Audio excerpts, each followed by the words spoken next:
Tá bem? Então, vamos lá. Ao senhor secretário para pregão dos processos. Pois não. Senhora presidente, antes de dar início ao pregão, gostaria de pedir a Vossa Excelência a palavra, e não para fazer o barraco, porque Vossa Excelência Nós estamos precisava... que precisa de não, um barraco eu aqui, quero fazer um elogio. Na semana passada eles gostaram do barraco. E aqui eles precisam ter um barraco, né? Nós vamos produzir um barraco. Não será da minha parte o barraco. A Júnia aqui, ó. A Júnia é procuradora do trabalho, né? Que está aqui do meu lado.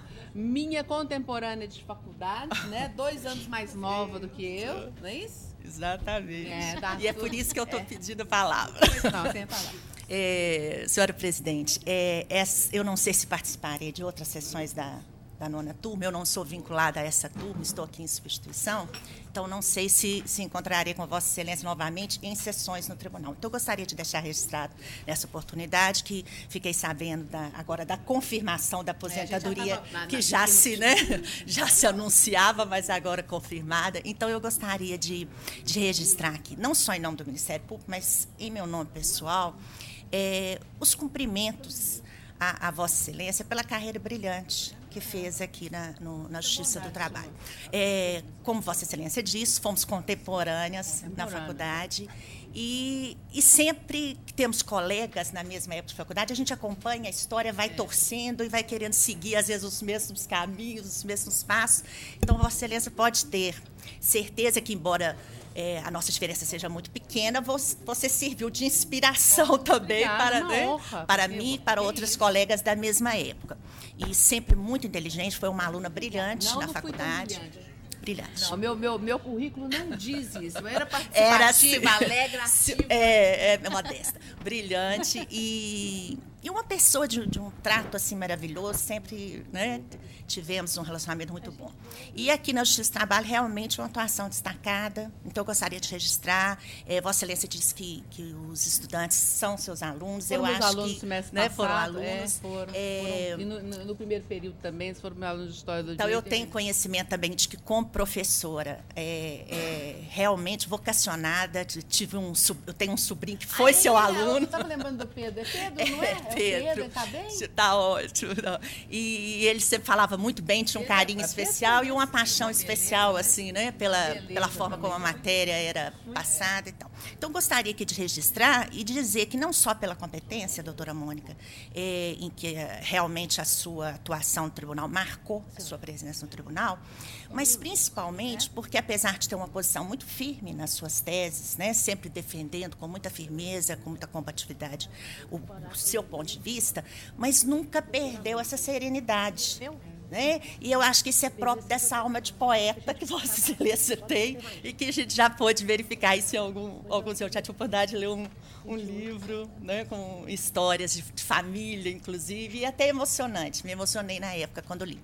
Então, eu acho que isso faz também uma marca especial na sua carreira, né? Que não só a competência, a atuação, sempre realmente destacada. E essa postura pessoal que realmente a distingue de, né? Claro que todos são, mas esse jeito especial, vamos dizer assim, né? Então fica registrado aqui um abraço enorme e os parabéns e desejando todo sucesso, toda felicidade nessa nova etapa agora. Sei que vai continuar com as aulas, né? E não vai abandonar totalmente o mundo jurídico. Não. Então, desejo toda a felicidade e registro aqui meu nome e em nome do Ministério Público, os cumprimentos e os votos de boa sorte. Muito obrigada.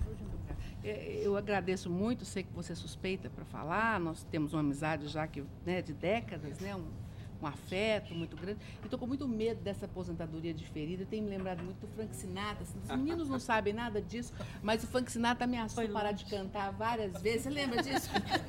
E ele ficava ia voltando, e ele dava uns shows, aí cantava, e daí um pouquinho voltava o Frank Sinatra. Eu sei que não é da época de ninguém aqui. Mas essa saída diferida é isso, né? Eu estou falando, daqui a pouquinho o pessoal está louco para eu ir embora, mas que não aguenta mais. Mas agradeço muito. Eu sei que você fala de coração, principalmente de coração, porque nós temos esse amor antigo, né? Uma amizade antiga e tal. Mas muito obrigada pelos votos. Não sei se eu mereço as palavras boas, mas fico feliz também de você me ver desse jeito, porque é um jeito, né? Eu fico feliz. Muito obrigada, então. Então vamos ao que interessa, e não que isso não interesse, mas a parte jurídica. Isso me deixa um pouco constrangida, é o Frank Sinatra lá. Então, vamos ao processo. Antes, porém, eu queria só deixar consignado uma homenagem à nova presidente, vice-presidente, diretor da Escola Judicial e ouvidor do Tribunal Regional do Trabalho da 23ª Região. Inclusive, quem vai ser diretor da Escola Judicial, num convite que eu recebi ontem, vai ser o desembargador João Carlos Ribeiro de Souza, que nada mais é do que o João, filho do Levi, né? Então, o doutor Levi é muito querido nosso, o João, ou o desembargador João também, então, só a homenagem da turma. Então, vamos lá agora. Você lembra do João? Não, né? Não, dele não, lembro. Lembra do Levi. Doutor Levi, quem não lembra, né? Tá uma gracinha, continua lá.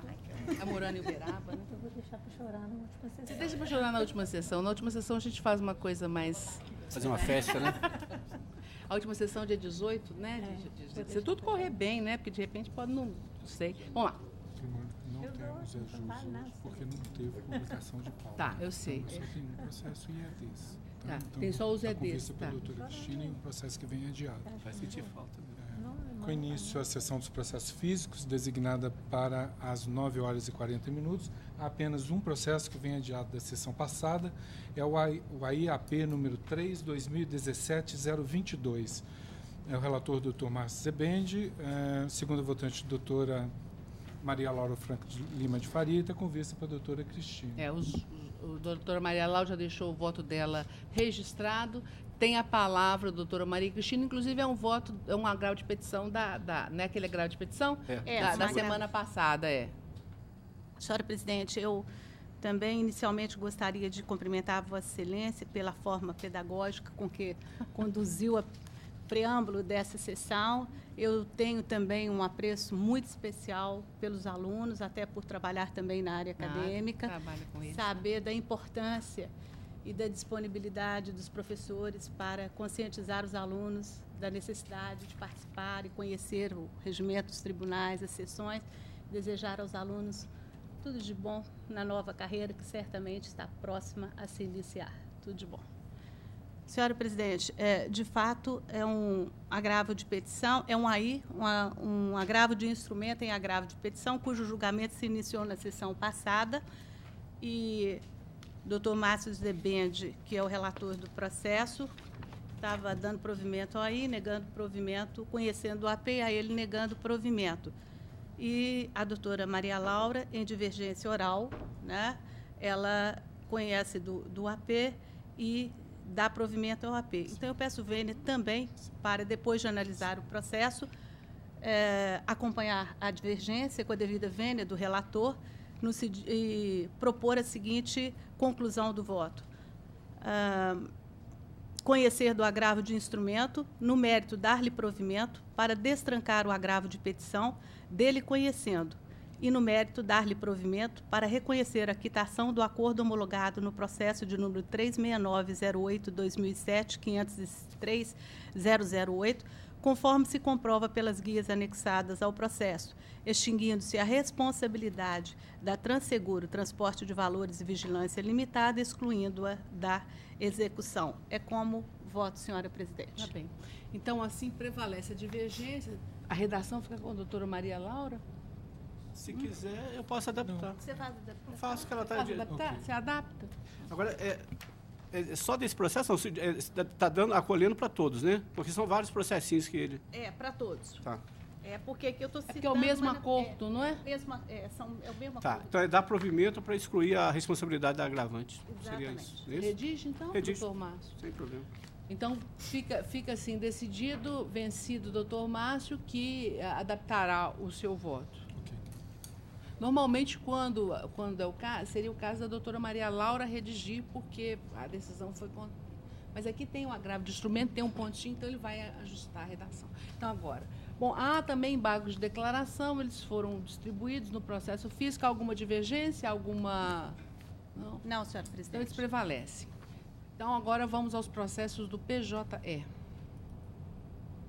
que é a sessão de 9 horas e 40 minutos, de relatoria do doutora Maria Cristina Diniz Caixeta. Há um processo com inscrição para sustentação oral, é o processo número 4 da pauta, é o RO número 11-011-45-2017. Os recorrentes são Maria Isabel Ribeiro, Adriano de Aguiar Ribeiro, João Carlos Ribeiro, Helenice Aguiar Ribeiro e Analice Ribeiro. Recorrida Anglo Gold, achante Córrego do Sítio Mineração S.A. Inscrito para sustentação oral, Dr. Felipe Augusto Comini da Gama Ferreira, pela recorrente Maria Isabel. 4 da pauta. 4 da pauta. Tem a palavra a relatora para a súmula do seu voto. Pois não, presidente. Eu conheço do recurso e, no mérito, nego-lhe provimento. Ele está por fim? Pela parte de altura. Maria Isabel. O senhor tem a palavra, doutor. Excelentíssima desembargadora presidente, demais componentes dessa egrégia turma, inicialmente faço um singelo parabéns pela forma que essa excelentíssima presidente sempre conduz as sessões dessa turma. É sempre agradável essa descontração de sustentar, embora não perca a seriedade, a formalidade do ato, mas que não fica de uma forma carregada, muito antes pelo contrário, né? Os alunos aprendem que o trabalho deve ser feito, evidentemente, com responsabilidade, com seriedade, mas não precisa de ser de uma forma carrancuda, uma forma pesada, para a gente desempenhar esse labor aí que é sempre árduo, né? Todo dia, essa coisa de estar em confronto com os interesses da parte contrária, mas que pode ser de uma forma amistosa. No tocante a esse caso concreto, com todo respeito ao voto da relatora, a gente pede que seja repensado e, caso assim não seja, que não seja acompanhado pelos pares. O que ocorre? Esse caso, em especial, o que faz essa sustentação da tribuna e que deve ser muito bem observado é o fato dele ter falecido aos 64 anos de idade, de forma prematura, e, embora não conste expressamente na certidão de óbito a causa da morte como silicose, pneumoconiose, as causas expressas na certidão de óbito também não afastam os sintomas da silicose. Veja-se que o falecimento expresso na certidão de óbito é indeterminada, doença pulmonar obstrutiva, crônica e hipertensão arterial sistêmica. Na inicial, foram colacionados estudos, inclusive de professores especializados nesse sentido, de que, e também é de ciência, de todos que trabalham com esse tipo de ação que é posta para esse tribunal quase que diariamente ou com muita frequência, que as causas expressas na certidão de óbito guardam estreita relação com os sintomas da silicose. Também é sabido que muitas vezes, ou na maioria delas, o médico legista que faz o atestado de óbito não é o médico que acompanhou a vida hospitalar do trabalhador, especialmente os de Nova Lima. Existem outros elementos que eu gostaria de chamar a atenção, tanto de Sua Excelência Relatora quanto dos demais votantes, que comprovam, neste caso concreto, que o trabalhador era portador de silicose.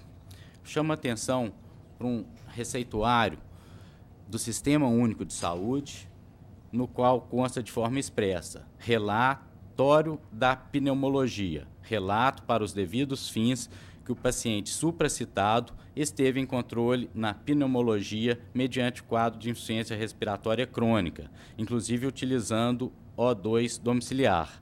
Foi ex-tabagista, entre parênteses, porém já havia suspenso há mais 7 anos, foi minerador no subsolo com grande exposição por 3 anos.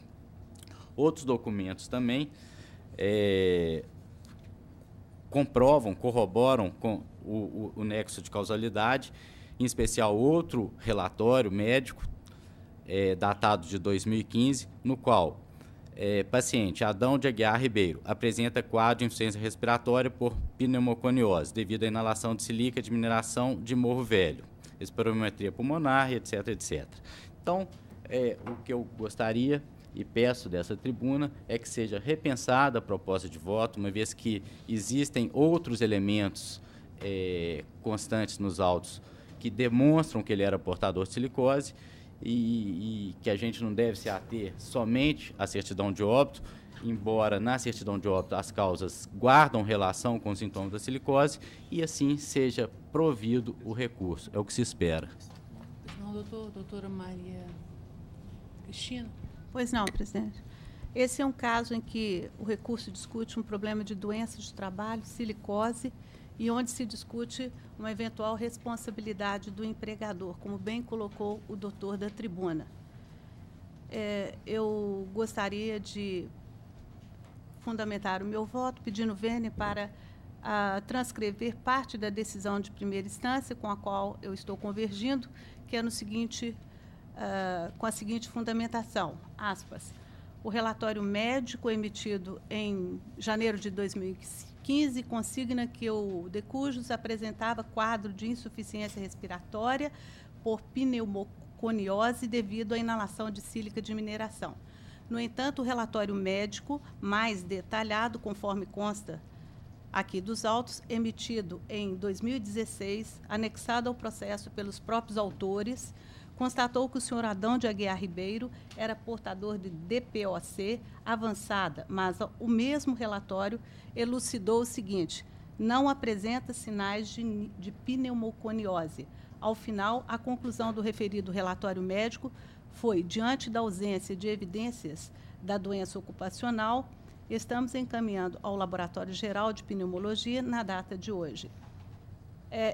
O voto, a sentença tece comentários técnicos a respeito da doença e eu acrescento ainda que não só o relatório médico e os fundamentos trazidos pela decisão de primeiro grau, mas no atestado de óbito sequer consta como causa do falecimento a doença referida. No documento, a causa da morte do senhor Adão, ocorrida em maio de 2017, foi indeterminada, doença pulmonar obstrutiva crônica, hipertensão arterial sistêmica, não se podendo afirmar que o óbito se deu em decorrência do trabalho de que o Decujus realizou para a reclamada. Ademais, é notório que o tabagismo é responsável pelo desenvolvimento e pela perpetuação de uma série de doenças pulmonares, como a doença pulmonar obstrutiva crônica. Sobre esse aspecto, há que se ressaltar que consta no relatório médico juntado pelos autores em data de junho de 2017 que o Decujus foi tabagista até aproximadamente 7 anos da referida data. Então, senhora presidente, eu estou convergindo com a decisão de primeira instância, porquanto a prova dos autos é nesse sentido, não obstante ter o conhecimento de que a silicose trata-se de uma doença extremamente grave, né? A gente já julgou vários processos nesse sentido aqui nesse tribunal, quando pude participar das convocações, mas nesse caso específico eu peço vênia para manter a minha proposta de voto. Eu também estou acompanhando, eu preciso observar o seguinte, ele trabalhou lá na empresa, a Morro Velho, de 18/3 de 74 a 12/1 de 77. O falecimento dele foi em 2016. Isso não seria óbice para o reconhecimento da silicose, mesmo posteriormente. Ele entrou com uma ação pedindo os desdobramentos da doença, essa ação foi julgada improcedente. Então, se por um acaso a prova aqui tivesse revelado que ele com certeza tivesse silicose, não haveria dúvida nenhuma da procedência do pedido. Mas os elementos da prova, o doutor está no papel dele, de tentar mostrar, ainda que haja alguns mesmo, ele não mentiu, né? Há esses relatórios médicos que apresentam dúvidas, às vezes com uma interrogação sobre se era silicose mesmo. O conjunto dos fatos leva à conclusão, principalmente essa dilação temporal, né? Entre entre 1977, a data do falecimento dele, e o fato de ele ser tabagista, leva a uma conclusão de que não era portador, né, a silicose não o acometia. Então, por isso, eu estou acompanhando o voto da doutora Maria Cristina, que confirma a sentença de primeiro grau. Eu fiz só uma sugestão aí, Eu você já viu, fui né? Já. Acrescentando também, senhora presidente, a senhora me permite, né, que a causa determinante para o falecimento do empregado após mais de 40 anos de extinção do contrato de trabalho. Por isso que eu falei as datas, porque Mais de 40 anos. se houvesse uma proximidade muito grande exatamente. né, se ele tivesse deixado o emprego, por exemplo, em 2013, 2014, a gente podia ter até uma área de dúvida maior, mas realmente tem esse tempo e é importante que a gente faça esse destaque. Ele está no voto. Eu até estava falando com a doutora Olívia aqui, esse tipo de processo me incomodam muito, né? A mim também. Todos os processos que Nova Lima, da mina, porque a gente sabe a dificuldade que é trabalhar na mina, né? Porque E a silicose, o risco existe, né? o risco existe, eu acho que quase todos os moradores de Nova Lima também estão sujeitos a esse tipo de doença. Mas, realmente, depois de 40 anos, né, que ele faleceu, eu não vi elementos aqui concretos para deferir essa indenização. É uma questão técnica também, né? Tem laudo médico, então eu vou acompanhar a relatora. Então, assim se decide a unanimidade. Muito obrigada, viu, doutor? Boa sorte. Doutora Mônica, para essa sessão não há registro de outros Então, advogados vamos à próxima. presentes. Com início a sessão de 9 horas e 50 minutos, de relatoria da doutora Mônica Sete Lopes. Há o registro de 3 advogados inscritos para sustentação oral e presentes, mas há uma preferência regimental de advogado com sustentação oral à distância, originário do Foro de Governador Valadares. É no processo número 22 da pauta, é no RO número 10673-49/2017.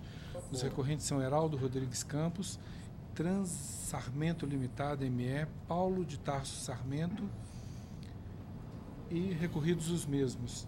Inscrito para sustentação oral, Dr. Arilson Fernandes Ribeiro de Souza, pela recorrente Transsarmento Limitada, 22. 22 da pauta. Eu sou a relatora. Eu estou conhecendo e negando provimento. O senhor aguarda o primeiro voto divergente, doutor? Sim, eu vou aguardar, senhora presidente. Não, mas é porque não dá relação. Doutora Maria, doutor Márcio. Estou acompanhando Vossa Excelência. Doutora Olívia. Eu também acompanho. A unanimidade prevalece na forma proposta pela relatora. Aqui não tem sustentação oral porque vai sustentar uma coisa que claro. já... Tá? Muito obrigada, viu? Estou falando com os alunos aqui na frente. Há alunos aqui hoje, por isso que eu estou explicando para eles. Então, assim prevalece, negando o provimento. Muito obrigado. Nada, tchau. Processo número 24 da pauta é o RO número 10.715.43/2017. Os recorrentes são Energisa Soluções S.A., Energisa Minas Gerais, distribuidora de energia S.A. e Energisa Nova Friburgo, distribuidora de energia S.A. Recorrido Emanuel Augusto Monteiro Boia. Inscrito para sustentação oral, Dr. César Monteiro Boia, pelo recorrido Manuel, 24. 24 da pauta. Eu estou conhecendo do recurso e, no mérito, estou rejeitando a arguição de nulidade da sentença por cesseamento de defesa. O senhor aguarda? Aguardo, senhor. Doutor... Eu queria só acusar o recebimento de memorial. Acho que foi ontem à tarde, o senhor deixou lá. Hoje de manhã eu já li e eu estou acompanhando o voto. Doutora Olívia? Também estou de acordo. A unanimidade prevalece. Agora tem que fazer a unanimidade prevalece. Muito obrigada. Nós temos que arrumar um barraco, doutor. O senhor não quer brigar agora? Bom dia. Olha os meninos lá, como é que eles estão? A monotonia. Felizmente vim de longe, mas não vim para fazer barraco. Não, eu estou brincando. Eu estou brincando. Eu estou brincando. É que na sessão passada veio uma outra turma e teve muito debate. Eles gostaram. E aqui nós estamos nessa coisa morna. Excelência, que é uma das primeiras sustentações que eu vim aqui. Então, fala aí para os acadêmicos, né? A gente, quando vem do interior, sempre... né, fica pensando de outra, mas eu nunca esperava ter recebido uma recepção tão agradável, um clima tão, né, tão descontraído igual de vocês. Né? Muito obrigada. Mas é isso. O trabalho nosso já é árduo, né, doutor? Porque eu saí vencedor na demanda, que por até coisa é uma uma demanda do meu irmão, então é uma então, dupla... nossa, advogado para a família. complicado. Fala com os meninos que é uma coisa que a gente não deve fazer. Não deve fazer, igual médico, né? Mas, né, graças a Deus, sócio, então, né? eu acho que no caso aqui está sendo nada mais do que sendo feita a justiça, porque ele merece pelo o tempo que ele fez e as condições que nada mais eram um adicional de periculosidade. Mas eu agradeço a vocês aí. Muito obrigada ao senhor, então. Muito obrigado, boa sorte, bom retorno. Vai com cuidado, que está chovendo, ó. Não é, mas não é verdade? Eu penso sempre em você naquela distância toda. Vamos lá, então. Processo número 27 da pauta é o RO número 10873-61-2017. Recorrente é Proativa Trabalho Temporário Limitada e recorridas Ana Cristina Gomes Seixas e Novo Nordisk Farmacêutica do Brasil Limitada. Inscrito para ostentação oral, Dr. Flávio Augusto Neri Somicati. Pela recorrida Ana Cristina, 27. Os meninos acho que estão dando sorte, doutor. Conheço do recurso da primeira reclamada, rejeito a arguição de nulidade da sentença e, no mérito, nego-lhe provimento. Só aguardo o primeiro voto. Eu queria só pedir para os demais acompanharem. Eu queria pedir, então... Até porque, só salientar, porque vai que tem algum voto divergente, né? Não, se tiver, eu dou a palavra para o senhor. Pois mas eu queria já adiantar, às vezes muda. Pode mudar. Cuidado, o senhor pode falar e pode mudar. É porque é um caso de vendedora, né? E aí, na verdade, é um vendedor de remédio. E a gente sabe que esse vendedor de remédio, quando a gente vai fazer consulta, né, de médico, fica esperando eles ficam lá esperando horas. A empresa tentou desqualificar aí o controle de jornada, né? E mesmo ela tendo um iPad, telefone da empresa, tudo, e a gente conseguiu derrubar essa exclusão aí do controle. Aí só pedir os demais para acompanhar o voto da relatora. Será que eles vão mudar agora, depois da sustentação do senhor? Vamos ver. Eu também acho que tem controle, tem um volume de vendas a serem feitas, a gente imagina mais ou menos quanto que é, né? Então tá bom. Doutor... Eu vou acompanhar. Doutora... Nossa, eu adoro olho pra lá, é porque a Maristela... olha só para esse lado aqui. Eu olho, mas é porque a Maristela senta ali, eu fico procurando ela.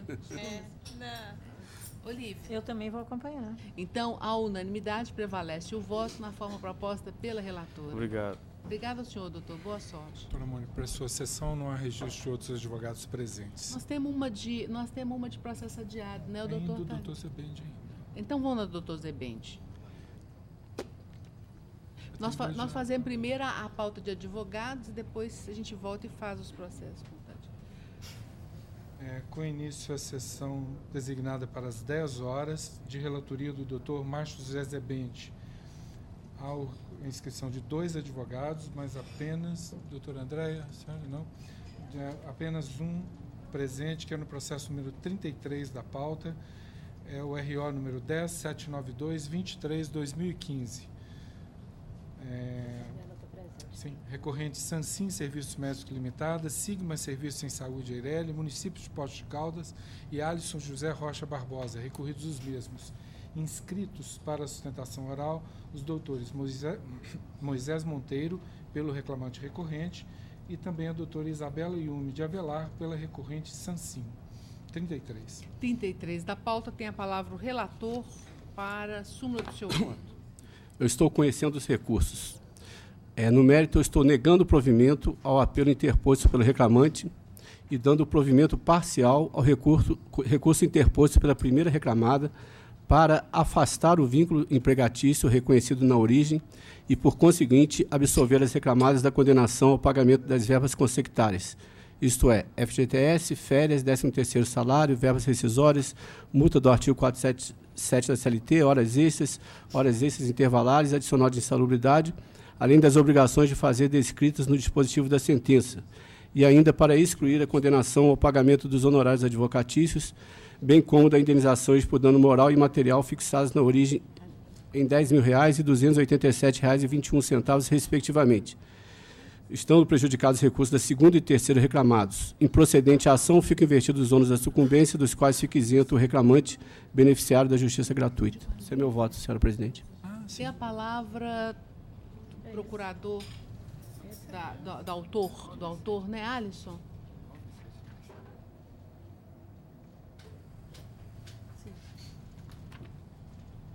na sessão do Dr. João Bosco. Todos são recorrentes, não é?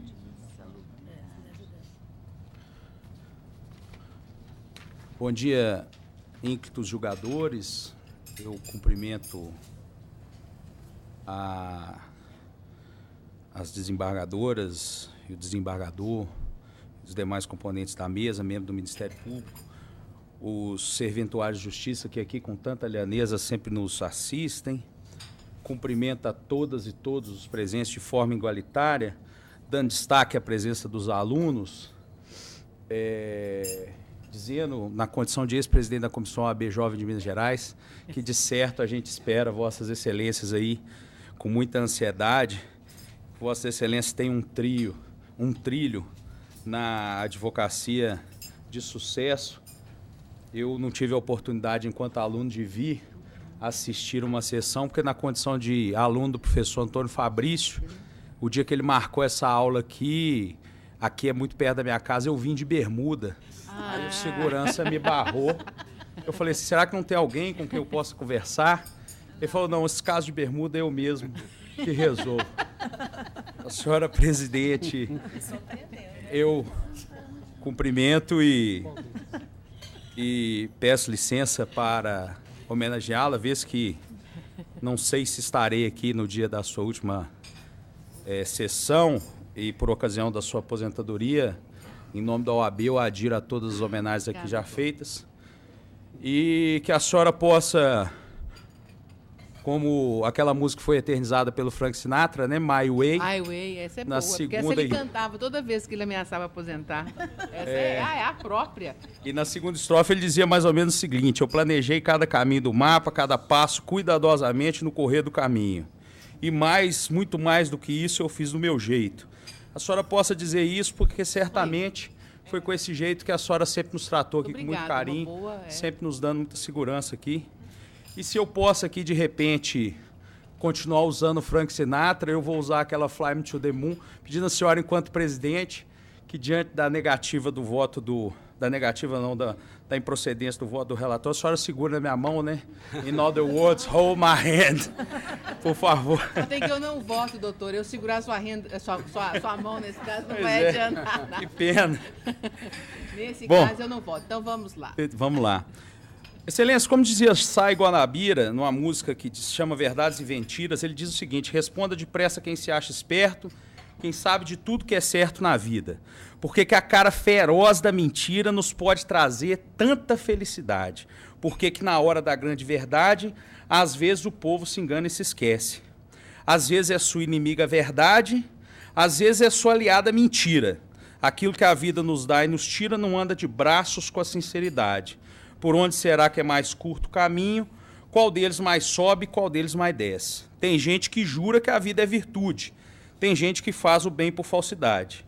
O dom da mentira, o som da verdade, a lábia do sábio, a arma do rude.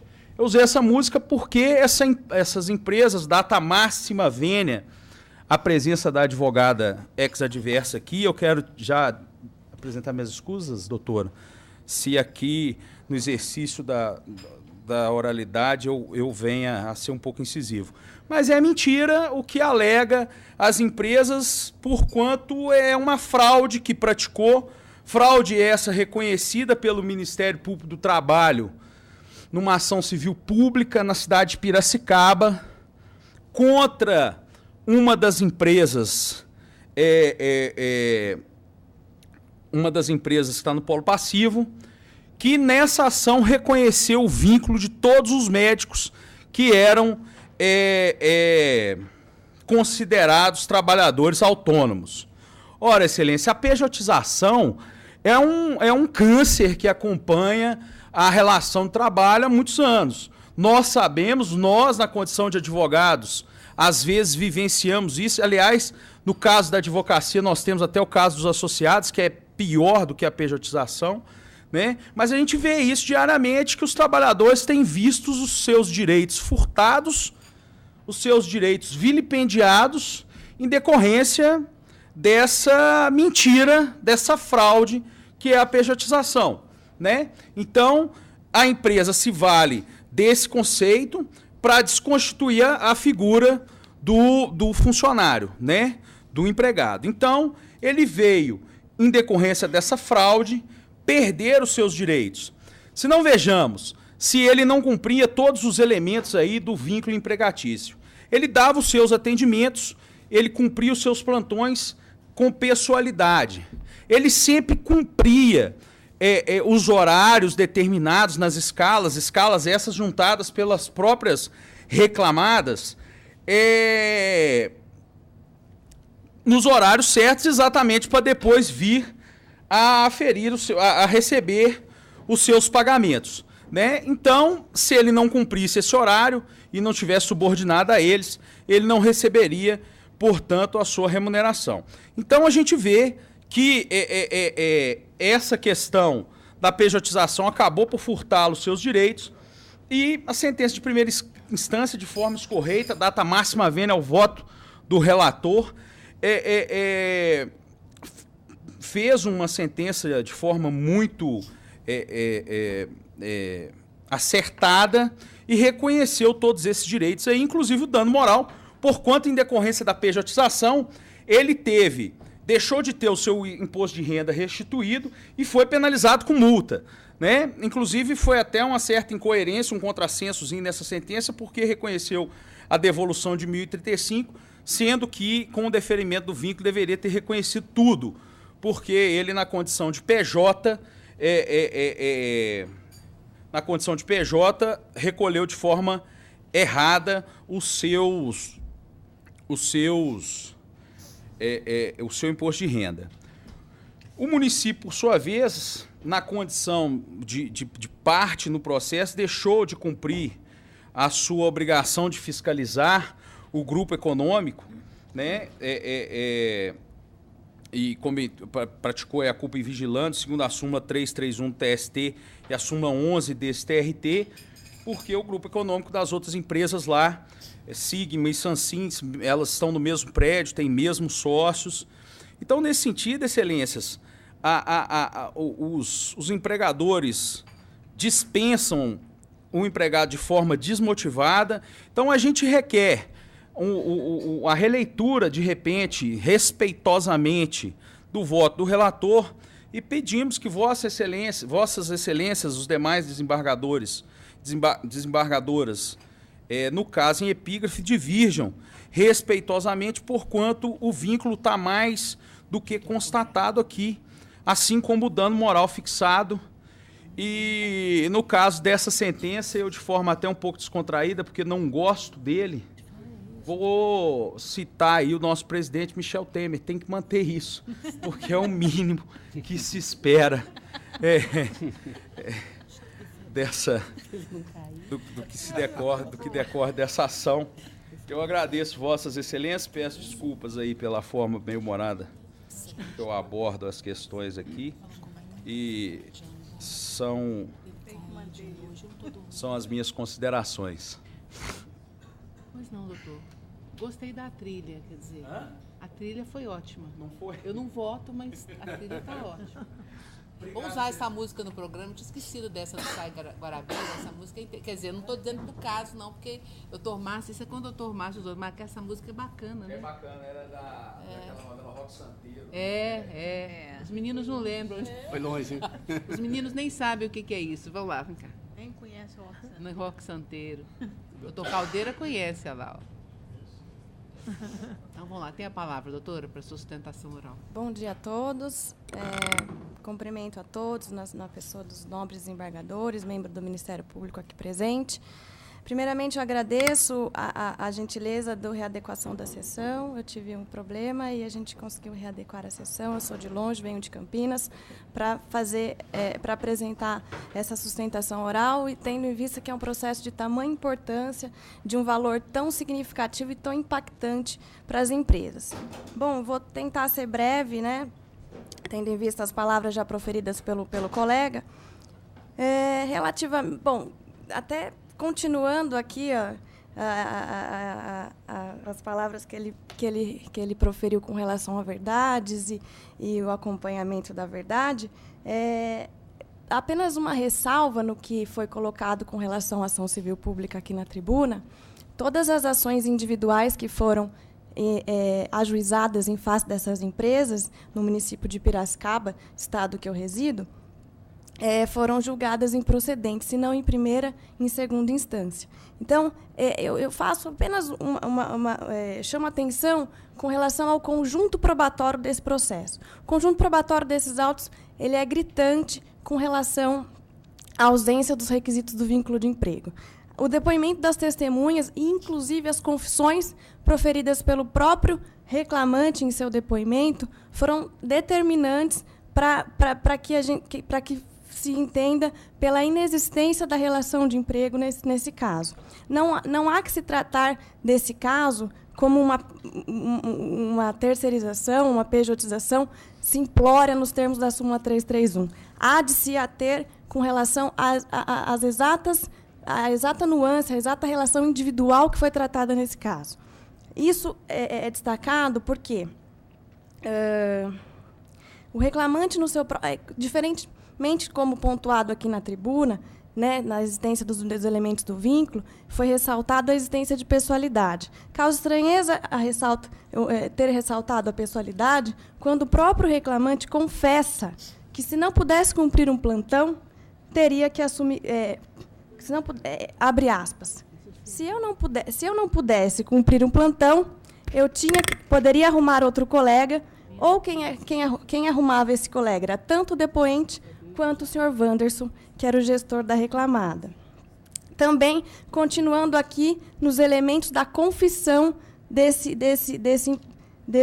reclamante. Quando não cumpria um plantão ou tinha necessidade de ser substituído, o que acontecia era não receber o plantão, e não qualquer advertência ou penalidade disciplinar como um empregado comum receberia. Às vezes, era consultado se poderia fazer outros plantões. Ora, excelências, nenhum empregador consulta um empregado se tem a possibilidade ou a conveniência de realizar algum trabalho. Também o reclamante confessou que não havia interferência das reclamadas em suas condutas, que não prestava contas para as reclamadas, mesmo porque, como ficou visto nesse processo, sequer ficava um representante da reclamada no hospital em Minas Gerais, em Poços de Caldas, desculpe. Ele também reconhece que ele possuía outra pessoa jurídica muito antes da pessoa jurídica constituída para prestação de serviços para as reclamadas. Ou seja, ele já se ativava nessa condição. Não foi obrigado a constituir PJ para esse fim. Concomitantemente, ele admitiu que prestou serviços para a Santa Casa de Andradas, Hospital Casa e, entre aspas, outros locais. Há de se destacar que São João da Boa Vista, uma cidade localizada no município de São Paulo, e Andradas, são cidades e Caldas também, aqui mencionada, distam pelo menos 50 quilômetros uma das outras.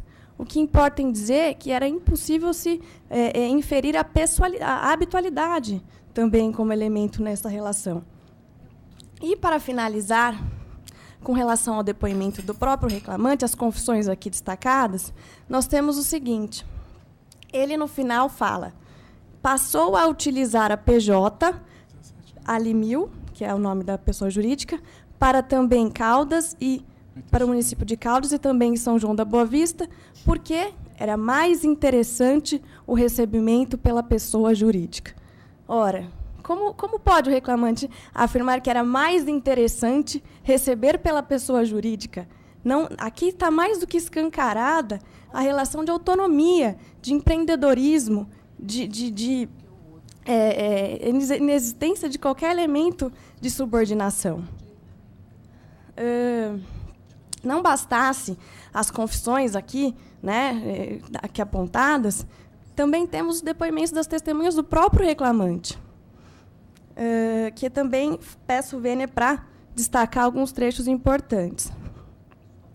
Primeira testemunha, abre aspas, não havia um controle de horários pela reclamada.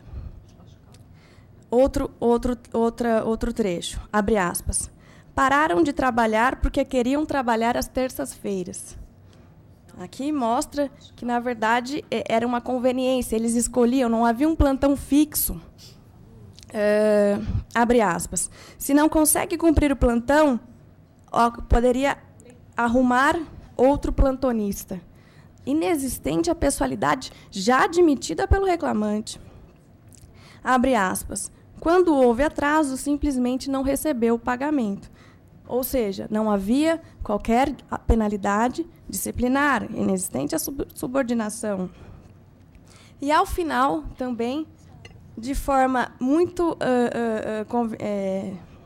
esclarecedora, a testemunha explica ele que era contratado com vínculo de emprego seletista no SAMU, e ele diferencia a relação que ele tinha com as reclamadas. Ele explica o seguinte, que a diferença na relação com o empregador SAMU, na qual ele registrava ponto, recebia advertência por desídia e poderia ser excluído do quadro, diferentemente da relação com as reclamadas.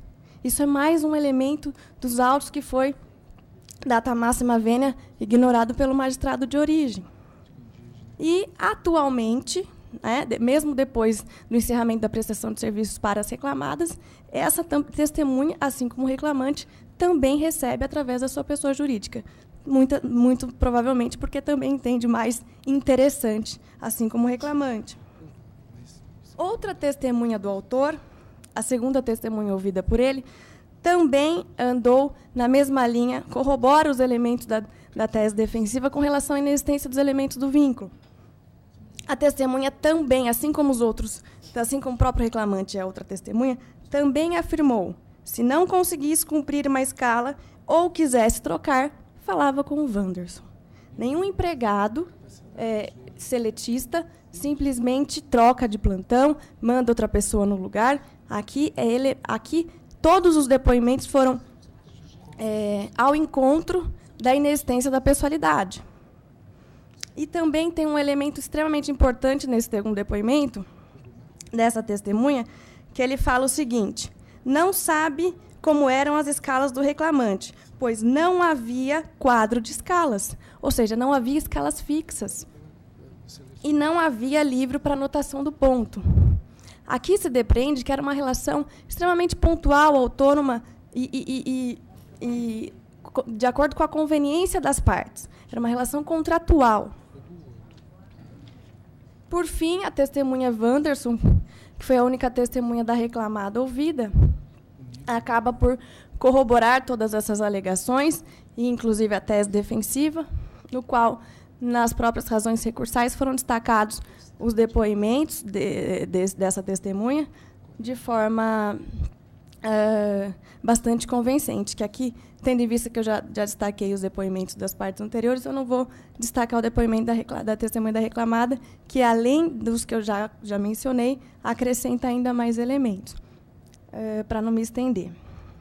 Dessa forma, restou mais do que comprovado que o autor constitui uma pessoa jurídica muito antes da prestação de serviço para as reclamadas, se ativou de uma forma significativamente autônoma, quando era conveniente, aceitava os plantões não eram fixos, eram apenas para a eventual substituição do quadro de médicos concursados da prefeitura, e agora tenta se valer dos princípios protecionistas da Justiça do Trabalho para tentar consolidar um plano de enriquecimento ilícito.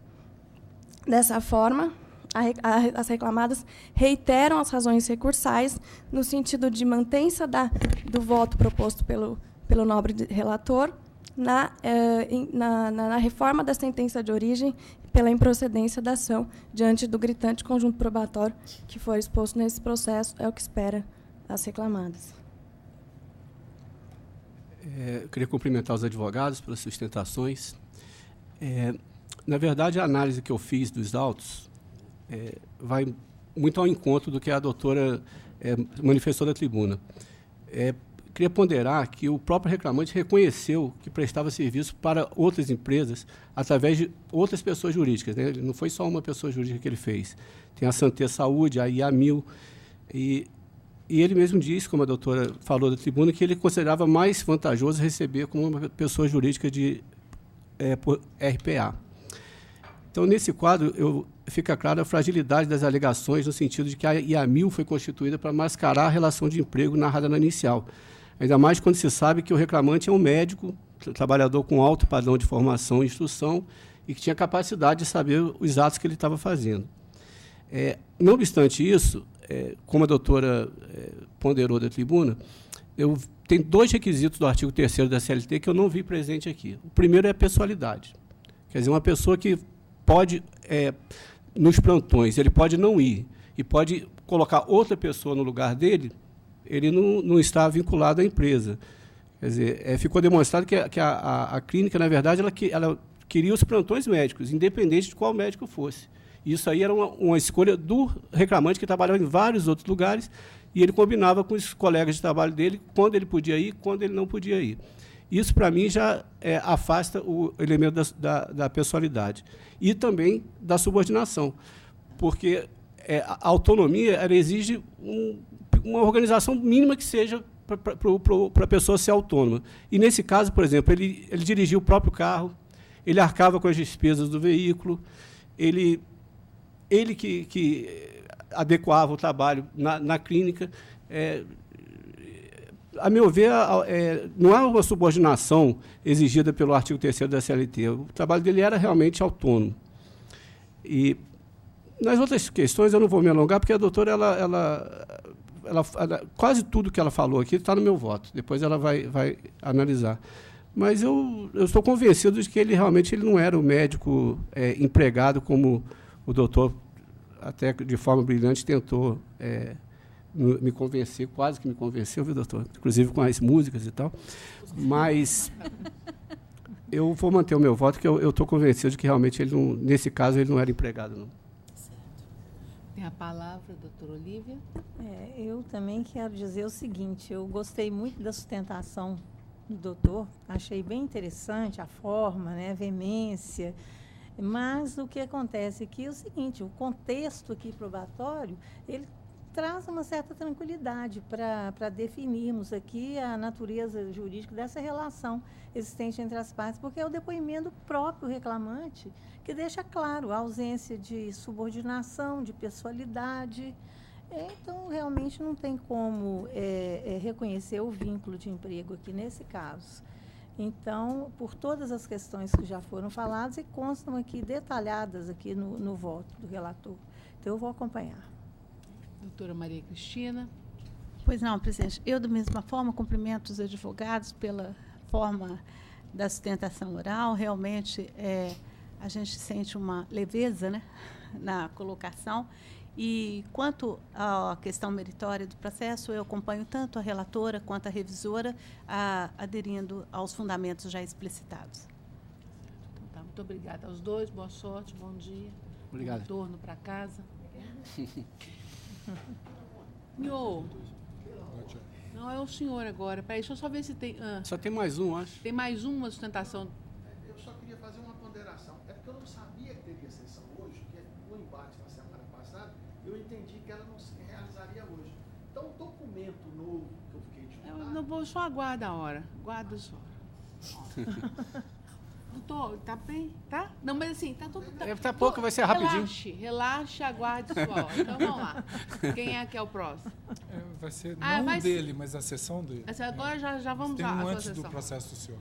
Tem mais um meu, né? Tem mais um seu, mas não tem advogado. Não vem. Tá ausente. Depois a gente volta. Vamos fazer outros advogados presentes. Vai mais rápido depois. Início a sessão de 10 horas e 10 minutos de relatoria do doutor João Bosco Pinto Lara. Dr. João Bosco já deixou os votos, suas propostas de votos em ambos os processos. O primeiro é o RO número 10.331.68/2017. O recorrente é Serei Licenco, o recorrente, e o Banco do Brasil S.A. Esse está com vista para a doutora Mônica. Está com vista para para nós dois. O doutor Márcio também olhou o processo, nós dois, o doutor esteve lá conversando comigo, né? A sustentação oral já está feita. Você viu a observação que eu pus aí? O que você achou? É porque foi difícil abrir aqui. Porque, a questão é a seguinte, em relação ao protesto, o doutor esteve lá e discutiu, e eu acompanho o relator, eu olhei lá, não tenho dúvida não, né? Bom, em relação à questão do alarme, de acionar o alarme, daqueles 45 minutos e tal, o que acontece? Eu acho que é mais ou menos aquilo que nós conversamos agora. Ainda que tenha a prova de que ele desarmava o alarme pela manhã, essa é a prova que é mais clara, eu não tenho a prova de que ele fizesse isso todos os dias, porque o gerente geral também tinha a chave de lá. Então, eu posso até imaginar que ele fizesse. O que me pareceu, inclusive, o doutor faz lá traz uma tabela, né, com a especificação dos horários de acionamento e desacionamento, e o que me pareceu, considerando esta tabela, considerando o limite posto na inicial para a jornada, eu achei que os 45 minutos do doutor João, considerando que eu não tenho como provar que ele acionava no início e no fim do dia, todos os dias. Eu entendi que os 45 minutos do doutor João, eles estão razoáveis para início e para fim. Então, nesse sentido, eu também estou acompanhando o relator. A questão do intervalo, Vossa Excelência, Sua Excelência, o doutor Márcio, fez uma divergência, porque ele lançou no processo, aqui no sistema, o voto dele de revisão, né, de olhada, né, antes de mim. Então, eu estou acompanhando o que ele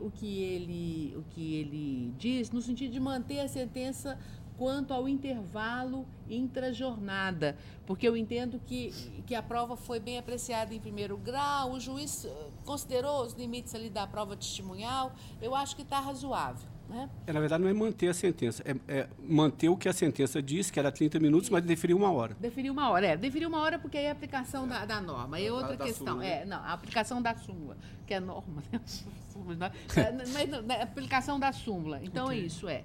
Bom, agora, a única dúvida que me ficou na interpretação da prova, e a interpretação da prova mesmo, foi a questão das audiências. Por quê? Porque ele fez uma coisa, o autor fez uma coisa que foi uma pré-constituição de prova, né? Então, o que ele fez? Ele trouxe para os autos, muito bem organizado até, né? As audiências a que ele compareceu e junto com elas, ele trouxe o extrato lá do registro de ponto daquele dia. Não é isso, doutor? É isso mesmo. Então, ele trouxe... Eu que pedi para que buscasse. Então, ficou muito organizado, muito fácil de ver. Eu não posso definir, e a prova oral não me permite isso,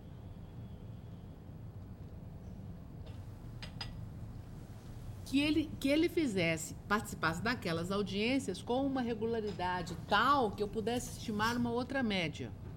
Mas o que concerne aqueles documentos especificamente, eu tenho, por exemplo, aqui que eu anotei aqui, uma ata, por exemplo, que indica audiência na Justiça Comum às 8h30.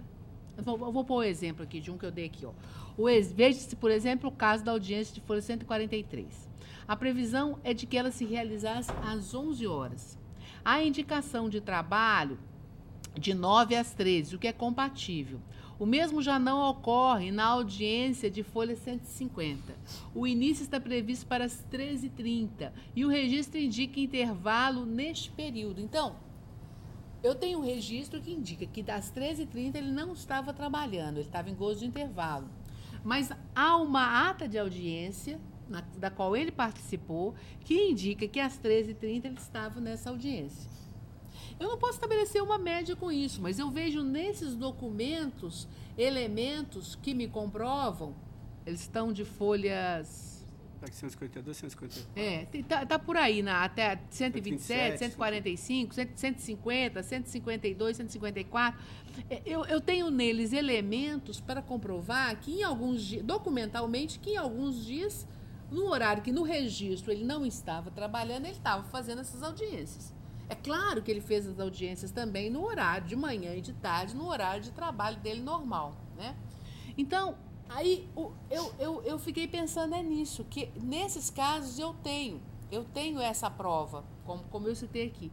Então, eu estava pensando, para a gente discutir, que na sessão de dar provimento em relação àqueles específicos dias, né, em que eu tenho uma incompatibilidade entre o registro de ponto e aquilo que está no documento na ata de audiência, normalmente até são mais da Justiça Comum do que da Justiça do Trabalho, para que se considere como de trabalho o período de 15 minutos antes de cada audiência, incorporando-se ao horário seguinte do turno da manhã ou da tarde, conforme o registro que está ali, só em relação a esses documentos dos autos. Tá? Eu não posso estender ou estabelecer uma média, porque aí eu ultrapasso meu limite de prova. Ainda que eu possa até imaginar que ele fizesse outras audiências. Mas aqui ficou muito bem provado. Eu acho que eu não posso além disso. Aí fica, eu não sei o que Vossa Excelência acha. Aí, então, a proposta da senhora seria 15 minutos sempre que a ata de audiência for incompatível com a folha de ponto. Com a folha de ponto juntada aos autos. Está juntada aos autos. Porque, e que não seja coincidente com o dia de pico, porque o dia de pico já deu 45 Tudo bem, minutos, que não é isso? não seja coincidente com o dia de pico. Podemos deixar isso. É porque eu fiquei... Agora, isso está sendo objeto não, né? Porque pediu hora extra geral, né? Pediu hora extra geral. Tem um limite do pedido, porque no limite do pedido ele fala de 8h15 às 19h e alguma coisa. 15 minutos antes. Porque eu estou achando só esses 15 minutos. Então talvez uns 30. Não, aí fica a seu critério. Não, vamos conversar. 30. Vamos conversar. 15 minutos é muito... 30 minutos pode. É o tempo de chegada que eu imaginei. Porque geralmente chega um pouco, o preposto, geralmente a orientação do banco é até que chegue antes, né? Promoção, não tem dúvida nenhuma. Não é? Vamos fazer assim, então, manteria a decisão dos 45 minutos para os dias de pico e sempre que for incompatível, que as atas anexadas aos autos forem incompatíveis com o cartão de ponto, 30 minutos, daria mais 30 minutos. E 1 hora do intervalo. 1 hora do intervalo. Nos dias do horário de pico. Aí seria deferir o recurso do reclamante para as horas de intervalo fixadas na origem ser 1 hora, na verdade, ao invés de 30 minutos. Okay. Manter os critérios do juiz. Tá razão. O doutor João Bosco fica vencido nos 30 minutos. Não, ele fica vencido nos 30 minutos, no intervalo interjornada, nessa avaliação das atas de audiência. Okay. Como é que ele faz? Ele redige com ele? Eu passo para o gabinete e converso com a assessora. Conversa lá. Se for o caso, fala comigo lá que eu ajudo eles lá para explicar isso, se não entender. Não, aqui eu acho porque tem muita coisa que já está. De repente a Cristina também já orienta lá, porque é uma questão específica, né? Tá bem? Bom, então... Senhora presidente, me permite apenas cumprimentá-la pelo júbilo. Sucesso na nova etapa. O júbilo, jubilada. Tá bem. Obrigada, doutor. Obrigado. Agora vamos... É júbilo mesmo, né? Eu nunca tinha pensado que era. Jubilada, júbilo. Mas foi jubilada. Eu fiquei assustado, falei, júbilo? Qual o júbilo? Eu lembrei do jubilada. Obrigada. Você é jubilada. Vamos lá. O segundo processo que vem adiado da sessão passada é o RO número 1097276. Recorrentes Raquel Martins Oliveira Zandona Guimarães e os Correios, recorridos os mesmos. Qual que é? Está com vista também. É com vista também para nós, né? Nesse aqui é o seguinte, eu sei que o senhor juntou o documento, eu recebi até a mensagem hoje, mas a gente não... Para considerar esse documento, teria que dar vista e tal, e aí criar uma nova situação. O fato é o seguinte, é que nós estamos negando provimento aos recursos. Eu vi o processo, até por força de um artigo lá que eu tinha escrito, olhei. Lá o juiz já mandou incorporar pela média, quer dizer, isso pode mudar ao longo do tempo. Então, nós estamos negando provimento a ambos os recursos aqui. Quer dizer, eu estou negando provimento a ambos os recursos. Eu estou dizendo nós porque eu já li o que o doutor Márcio também, nesse caso, teve o cuidado de olhar o processo de novo antes de mim, dou a palavra a ele. Não é a questão da súmula 372, né? Eu estou mantendo a sentença como... Eu também estou mantendo a sentença.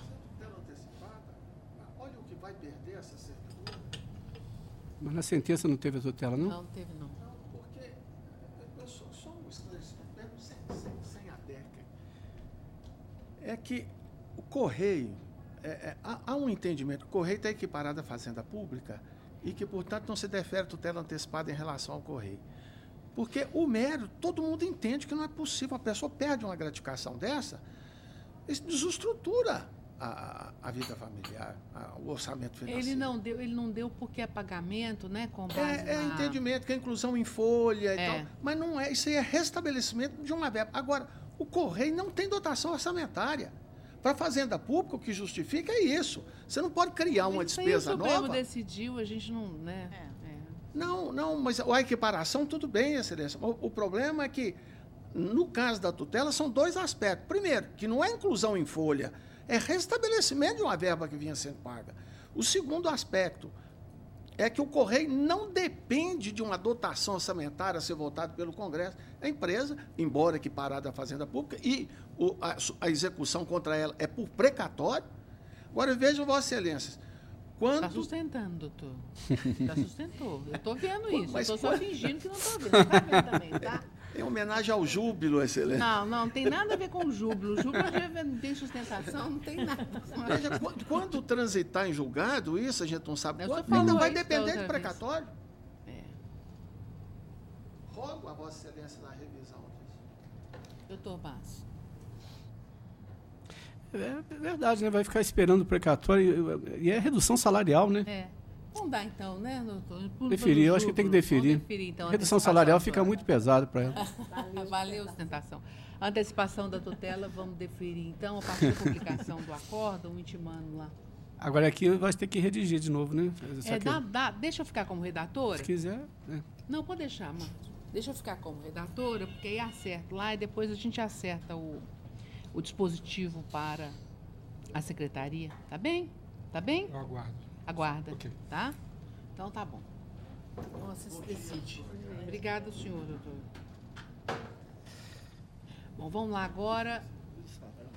Vamos lá agora na ordem. Esperando.